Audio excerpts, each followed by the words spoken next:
Students எல்லாருக்கும் good morning. Good morning teacher. இப்போ நம்ம இங்க 29th சயின்ஸ்ல இருக்கக்கூடிய 23rd இருக்கக்கூடிய மண்புழு உரம் தயாரிக்கிறத பத்தி தான் பார்க்க போறோம். எல்லாரும் அவங்கவங்க வீட்டில் இயற்கை உரமா உங்க செடிகளுக்கு மண்புழு உரம் தயாரிச்சு நீங்களே தயாரிச்சு உங்க செடிகளுக்கு போட்டு நல்லா வளர்க்க போறீங்க. நாம இதுல இன்னொன்று என்ன நன்மை அப்படின்னா, நாம இந்த வேஸ்டா கிடக்கிற பிளாஸ்டிக் பாக்ஸ் எல்லாம் நம்ம உரம் தயாரிக்கிறதுக்கு பயன்படுத்த போறோம். மண்புழு உரம் தயாரிக்கிறதுக்கு எல்லாருமே நம்மளை சுற்றி நிறைய உங்கள் வீட்டிலலாம் தண்ணிலாம் செலவு பண்ணுற இடத்துல என்ன செய்யும், கொட்டுற இடத்துல மண்புழு இருக்குது அப்படிதானே, அதை நாம் எடுத்துக்கிறோம். இப்போ நம்ம எடுத்து நமக்கு அபிநேஸ்வரம் எடுத்து கொண்டு வந்திருக்கான். எத்தனை புழு எடுத்துட்டு வந்திருக்கான்? நிறைய புழு ஓடுதா? இங்கே வா, இந்த புழு எடுத்து இங்கே போடு. இந்த ஒரு குட்டி புழு ஓடுது, கோவப்படுது பொண்ணு. இப்போ நம்ம இந்த 2 பாக்ஸில் என்ன பண்ண போறோம்னா, ஒன்றில் வந்து வேஸ்ட்டு காய்கறியோட தோல்லாம் நம்ம வீட்டில் டெய்லியும் நம்ம சமைக்கும் போது என்ன ஆகுது, நிறைய வெங்காயம் கத்திரிக்காவை வெட்டி போடுறோம். இந்த மாதிரிலாம் நிறைய வேஸ்ட்லாம் இருக்குது. எல்லா காய்கறிலையும் நிறைய வேஸ்ட் வரும். இந்த வேஸ்ட் எல்லாம் நம்ம சேர்த்து வச்சுட்டு தான் அதை தான் நம்ம உரமாக தயாரிக்கிறோம். அதே மாதிரி இதில் நீ நிறைய பேப்பர்லாம் வேஸ்ட்டாக கிழிச்சு போடுறீங்க. இப்போ அந்த பேப்பர் வேஸ்டான பேப்பரை நம்மளே அதை உரமாக பயன்படுத்துறதுக்கு இங்கே இது ஒரு பாக்ஸ் வச்சிருக்கோம், இது ஒரு பாக்ஸ். இப்போ 2லையும் என்ன பண்ண போறோம்னா 5 ஒரு இங்கே நிறைய புழு வச்சுருக்கோம், இதில் ஒரு 5. இந்த மாதிரி குட்டி பாக்ஸுக்கு நீங்கள் 5 போட்டால் போதும். மண் கொஞ்சம் இருக்கிறதுக்கு பதில் கொஞ்சம் அதிகமாக பெரிய பாக்ஸாக இருந்தால் கொஞ்சம் அதிகமாக என்ன செய்யணும், புழுக்களுக்கு வந்து சேர்த்து போடணும். இப்போ நம்ம இதில் ஒரு 5 போடு.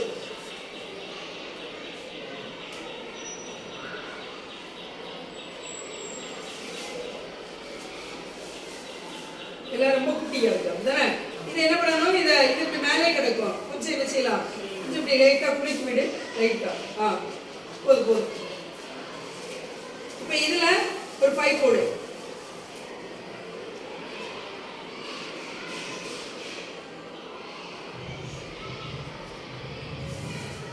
இருக்கா, குளிக்கு விடு. இது ஒரு பெரிய சர்க்கிளாக இருக்கு, அதில் நம்ம இருக்குமா.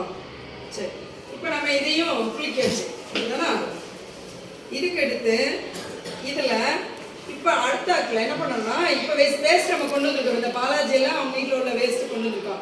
இவ்வளோ வேஸ்ட்டு நம்ம போடக்கூடாது. என்ன செய்யணும் அப்படின்னா, போடலாம் அப்படின்னா ஒரு நாளைக்கு எவ்வளோ வேஸ்ட்டு போடுறீங்களோ அதே வேஸ்ட்டை தான் நீங்கள் கண்டினியூஸாக போடணும். அப்போ நம்ம அதுக்காண்டி டெய்லி வெயிட் மிஷின் வச்சு பார்க்கணுமா அப்படின்னு சொன்னால் எல்லா வீட்லேயும் வெயிட் மிஷின் இருக்காது. அப்போ நம்ம இந்த பேப்பர்லாம் போடணும் அப்படின்னா என்ன பண்ணிடலாம், ஒரு ஷீட் பேப்பர் மட்டும் நல்லா முந்தின நாள் நைட்டில் நல்ல தண்ணியில் ஊற வச்சுட்டு காலையில் இந்த மாதிரி இது புளிஞ்சு எடுத்துக்கிட்டு இது நிறைய ஷீட் பேப்பராக இருக்குது. இப்போ நம்ம நிறைய குரூப்பாக பிரித்து நிறைய பேரை செய்ய சொல்லும்போது அது இதை பயன்படுத்திக்கலாம். இப்போ நான் ஒரு ஷீட் பேப்பரை நீங்கள் ஞாபகம் வச்சுக்கோங்க. ஒரு ஷீட் பேப்பரில் மேக்ஸிமம் இவ்வளோ தான் வரும்னு வச்சுக்கோங்க, கண்டிப்பாக இவ்வளோ தான் வரும். இப்போ உங்கள் கை அளவு நீங்கள் வச்சுக்கோங்க. இந்த மாதிரி ஒரு கை அளவு, சரியா? ஒரு கையளவு நம்ம என்ன பண்ணியிருக்கோம், நைட்டே பேப்பரை ஊற வச்சுட்டு அந்த பேப்பரை காலையில் எடுத்து தண்ணியை பிழிஞ்சிட்டு நல்லா குட்டி பீஸாக இது பண்ணிக்கணும். எவ்வளோ குட்டி பீஸாக நீங்கள் பண்ண முடியுமோ அவ்வளோ குட்டி பீஸாக பண்ணிக்கணும். இதை நம்ம அவசரத்தில் என்ன செஞ்சுருக்கிறோம், கொஞ்சம் பெருசாக வச்சுருக்குறோம். நமக்கு உதயகுமார் வந்து இவ்வளோதான் அவனுக்கு பிடிக்க முடிஞ்சிருக்கு. அதனால் இதை வந்து என்ன செஞ்சுருக்கோம், இப்போ உள்ளே போட்டுட்டோம். இதில் போடணும். இப்போ இதை குலுக்கி விட்டுறணும் அப்படிதானே. இப்போ குலுக்கி விட்டுட்டோம்னா இதில் நம்ம காய்கறி வேஸ்ட்டு போடுவோம். ஏன்னா காய்கறி வேஸ்ட்டு தான் நமக்கு அதிகமாக இருக்கு. ஸோ அதனால இதில் காய்கறி வேஸ்ட்டு போட்டுருவோம். சரி, இதுக்கு அடுத்து என்ன பண்ணணும், இப்போ இதில் இது குலுக்கி பார்ப்போம். பாலாஜி அது குலுக்கி வச்சுரு.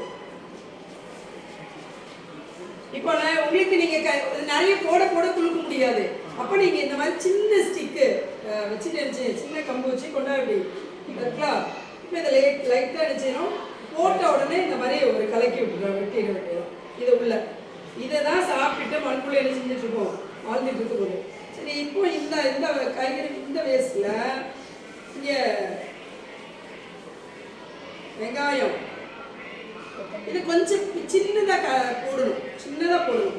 அதனால நாம் வந்து ஒரு 48 டேஸில் நமக்கு இதை வந்து உரமாக கிடைக்க போகுது.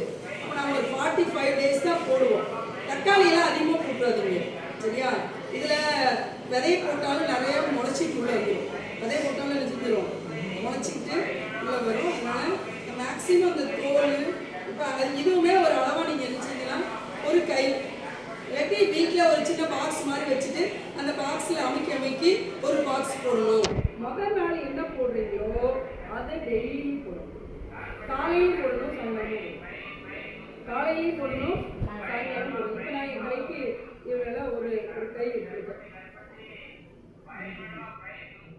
இது அடுத்தவங்களுக்கு யூஸ் பண்ணிக்கலாம். எல்லாம் பண்ணிருக்கீங்க வயசு இதை போட்டாச்சு.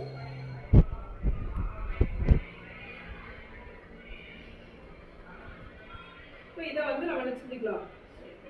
இந்த ஷேக் பை இப்போ கொஞ்சமாக இருக்கிறதெல்லாம் சேர்க்கணும். இல்லாட்டி இந்த மாதிரி கொஞ்சம் இது கீழே இந்த மண் கொஞ்சம் மேலேயும் இது வந்து கீழே இருக்கிற மாதிரி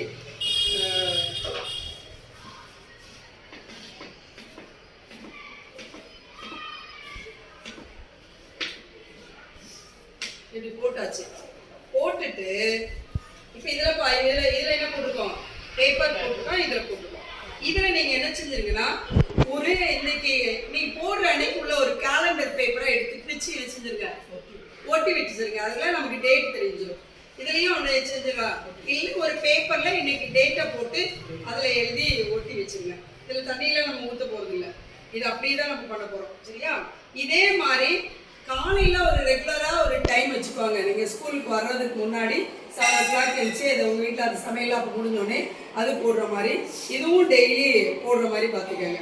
அடுத்தாக்கில் ஈவினிங் ஸ்கூல் விட்டு போன உடனே ஒரு டைம் வச்சுக்கோங்க. இந்த டைமுக்கு இதில் என்ன செய்யணும், இப்போ காலையில் உள்ள வேஸ்ட்டை வச்சுருந்துக்கலாம். வெஜிடபிள் வேஸ்ட்லாம் நைட்டு சமையல் பண்ணலைன்னா என்ன செஞ்சுக்கலாம். அதில் காலையில் உள்ள வேஸ்ட்டு நிறைய தான் இருக்கும், அதில் கொஞ்சம் அளவு வச்சுக்கலாம். அந்த வேஸ்ட்டு இதுலேயும் பேப்பர் வேஸ்ட்டு இதுலேயும் போட்டுக்கலாம். இப்போ போட்டுட்டு இப்போ என்ன பண்ணணும், இப்போ இந்த புழுவெல்லாம் எடுத்துக்கிட்டு இதை நம்ம மூட போகிறோம். இது வேற யாருக்கு இது புளியெல்லாம் கொண்டு வந்துருக்கீங்களா கேர்ள்ஸு? சரி, இப்போ நம்ம இதை என்ன பண்ணியிருக்கலாம் அப்படின்னா நிறைய புழு கொண்டு வந்துட்டோம். நிறைய புழு போட்டால் நமக்கு நிறைய சாப்பாடு போட முடியாது இருக்கு. சரியா? இதே நிறைய இவ்வளோ புழு எதுக்கு போடணும்னா இந்த மாதிரி ஒரு பெரிய தொட்டி மாதிரி கட்டிட்டோம்னு வச்சுக்கோங்க.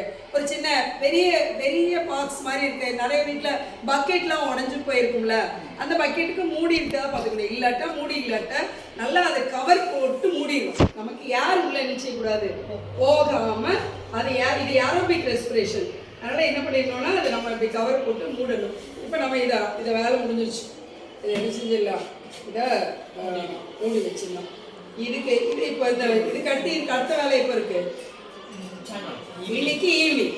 நீங்கள் ஈவினிங்லேருந்து டைம் நோட் பண்ணிக்கோங்க. நாளைக்கு மார்னிங்லேருந்து என்ன செஞ்சுருக்க ரெகுலர் டைமை யூஸ் பண்ணிக்கோங்க. அதுக்கு அடுத்தாக்கில் இப்போ இதை மூடிட்டா இதை இந்த புழு எடுத்துட்டு இதை மூடி வச்சிடலாம். வேற ஒரு பாக்ஸ் கொடுங்க, எம்டி பாக்ஸு.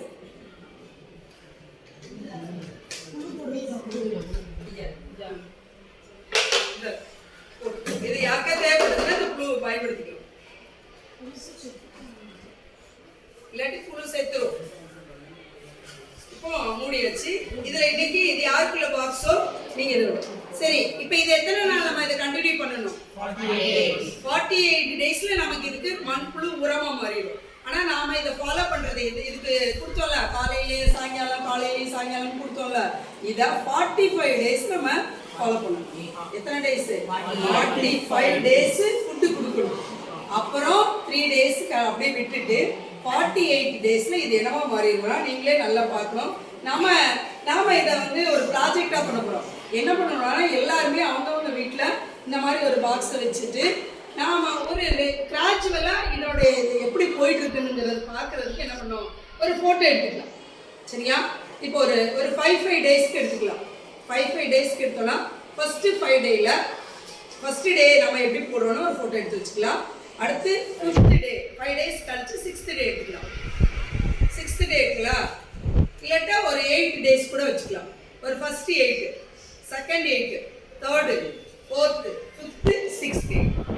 சரியா? அப்போ 6 ஃபோட்டோஸ் வரும். அப்போது ஃபஸ்ட்டு 8 இப்போ நான் இன்னைக்கு போட்டுருந்தேன்னா இதனுடைய 8 டேஸ் கழிஞ்சு 9th டே நம்ம ஃபுட்டு போடும்போது அதுக்கு முன்னாடி ஒரு ஃபோட்டோ வச்சுக்கணும். இப்போ 16th டேஸ் முடிஞ்சு 17th போடும்போது ஒரு ஃபோட்டோ எடுத்து வச்சுக்கணும். புரியுதா எல்லாருக்கும்? போட்டுட்டு நாம் இந்த உரத்தை எப்படி ப்ரிப்பேர் பண்ணுதுன்னு 48 டேஸ் கழிச்சு எல்லாரோட ப்ராஜெக்டும் எப்படி இருக்குதுன்னு பார்ப்போம். எல்லாரும் இதை ஃபாலோ பண்ணி நேச்சுரலாக நம்ம இந்த மண்புழு உரம் வந்து நாமளே ப்ரிப்பேர் பண்ணலாம். ஏன்னா இது வெளியே நாம் மண்புழு உரம் வாங்கும்போது அவ்வளோ காஸ்ட்லி. இது நேச்சுரல் ஃபெர்டிலைசர், அதனால் இயற்கை உரம். இதை பயன்படுத்தினா நமக்கு என்ன இதுவும் எதுவும் செய்யாது, வராது. நன்றி.